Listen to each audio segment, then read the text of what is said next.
Hi, வணக்கம் viewers. இன்று பிறந்தநாள் காணும் அனைவருக்கும் என்னுடைய பிறந்தநாள் வாழ்த்துக்கள்.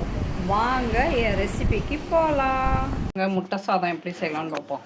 5 முட்டை எடுத்துக்கிட்டேன். இவ்வளோ பூண்டு உரிச்சாச்சு. இவ்வளோ சின்ன வெங்காயம், சுடுதண்ணியில் மிளகா. நான் 6 மிளகா போட்டிருக்கேன், 6-7. நீங்கள் காரத்துக்கு தகுந்த மாதிரி உங்களுக்கு கூட வேணாலும் போட்டுருங்க. சுடுதண்ணியில் போட்டு வச்சுருக்கேன் மிளகாவை. முட்டை சாதம் சூப்பராக இருக்கும். நீங்களும் செஞ்சு பாருங்கள், ட்ரை பண்ணி பாருங்கள்.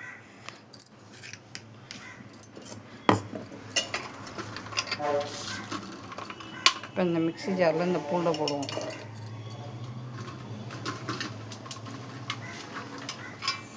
அடுத்து இந்த வெங்காயத்தை, சின்ன வெங்காயத்தை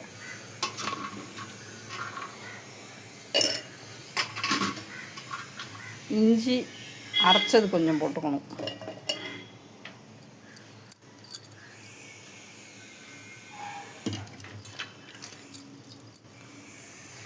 இந்த தண்ணியில் சுடுதண்ணியில் ஊற வச்ச மிளகா எடுத்து போட்டுக்கணும். சுடுது போட்டு பேஸ்ட்டாக அரைச்சி வச்சுக்கணும். நான் 5 முட்டை எடுத்துருக்கேன். நீங்கள் வேணுன்னா உங்கள் வீட்டில் எத்தனை பேர் தகுந்த இருக்காங்களோ ஒருத்தருக்கு 3 முட்டைன்னு எடுத்துக்கோங்க. சூப்பராக இருக்கும். முக்கியமாக கருவேப்பிலை போட்டுக்கணும். கருவேப்பிலை பொடி அரைச்சி வச்சுருக்கேன் நான், அதை போட்டுக்கிறேன்.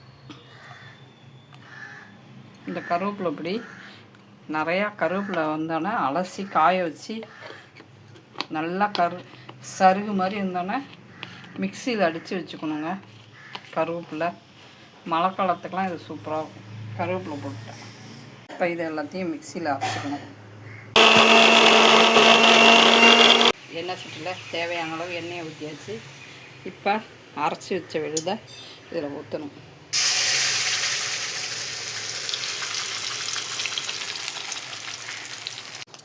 இப்போ தேவையான அளவு உப்பு போடணும். உப்பு போட்டுக்கணும் தேவையானது.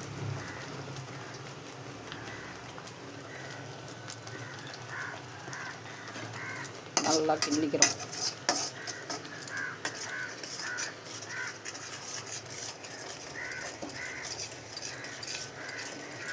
நல்லா கிண்டிக்கிறோம். இது பச்சை நாத்தம் போகிற வரைக்கும் நல்லா வதக்கிக்கணும்.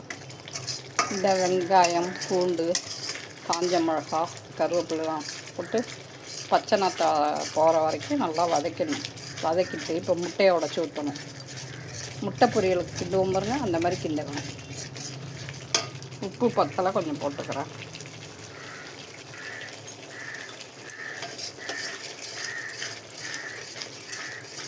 இப்போ முட்டையை உடச்சி ஊற்றி காட்டுறேன். இப்போ முட்டையை உடச்சி ஊற்றியாச்சு. இப்போ நல்லா கிண்டணும். உரப்பு காரம் எல்லாம் இறங்கணுங்கள, அதுக்காக நல்லா கிண்டிடணும்.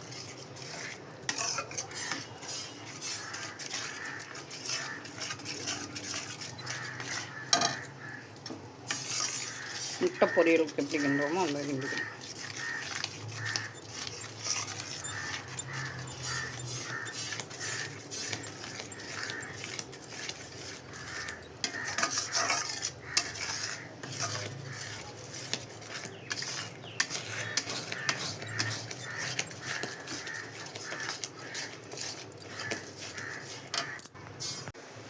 வடித்து சாதத்தை கொட்டி கிளம்பணும்.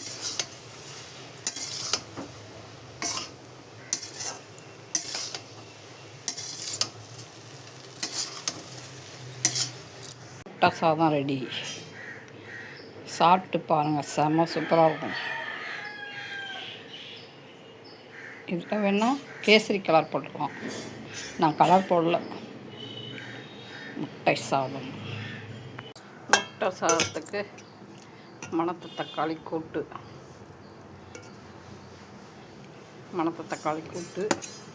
வத்த பொரியல்,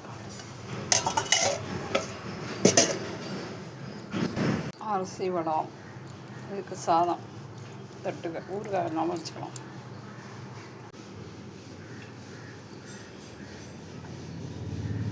முட்டை சாதம் செம்ம சூப்பராக இருக்குது. சூப்பர் காம்பினேஷன், செம்ம சூப்பராக இருக்குங்க. நீங்களும் வீட்டில் ட்ரை பண்ணி பாருங்கள்.